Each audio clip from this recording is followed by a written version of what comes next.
On all of this, Democratic Congressman Eric Swalwell of California is joining us. He's a member of both the Judiciary and Intelligence Committees. Congressman, thanks very much for joining us. Thanks for having me back, Wolf. Let me get your reaction to the president's important announcement today on Twitter banning transgender Americans from serving in the U.S. military. What's your reaction? It shouldn't matter who you are, Wolf, only who you are for. And if you're for the United States, you should be able to serve in our armed services. And so this takes us very, very backwards. He's also wrong about any cost it would incur on our military. The American Medical Association and studies on this show that the costs would be minimal. And also, Wolf, I just want to tell you the will of the House of Representatives is to oppose this. We voted on a similar amendment last week that was defeated. And so this is wrong in so many ways, including that he didn't even tell the Pentagon, it seems, about it or go through any of the formal processes to implement something like this. You've heard all the speculation out there that the president made this surprise announcement this morning on Twitter in order to change the subject from some of the other sensitive issues he's been facing. What do you think?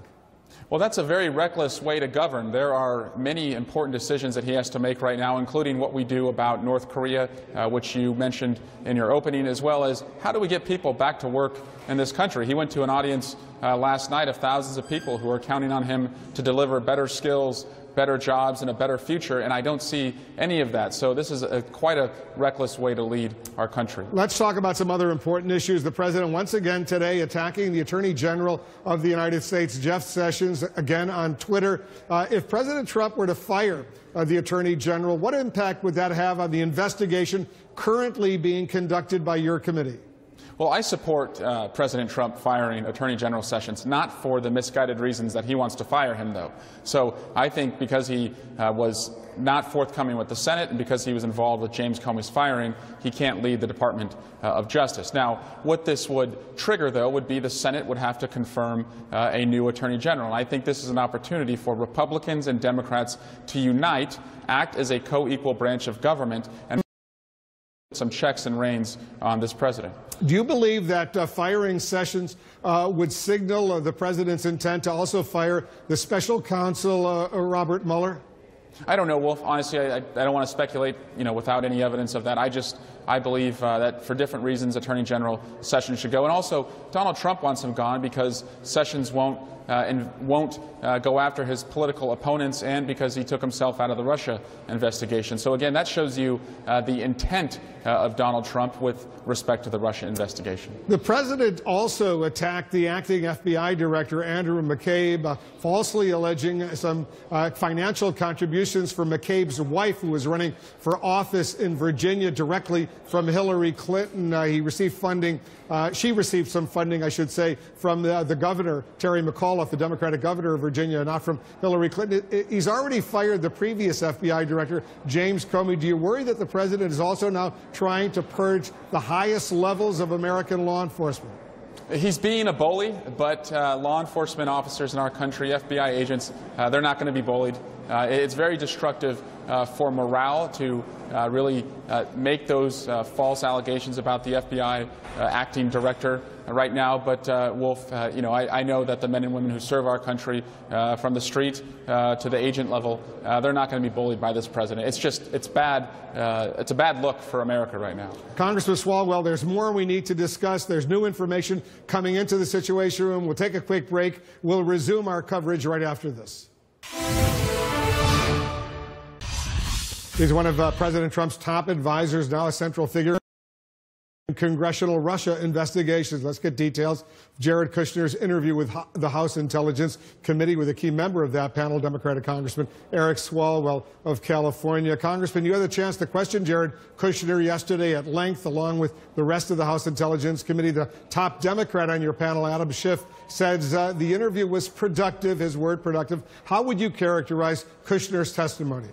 I would say it was a good day for the committee. First, Wolf, we're making progress, redeeming credibility, and showing independence. There are a lot of questions about Donald Trump, his family, his team, and what the context with Russia meant, especially now that we all have read the Don Jr.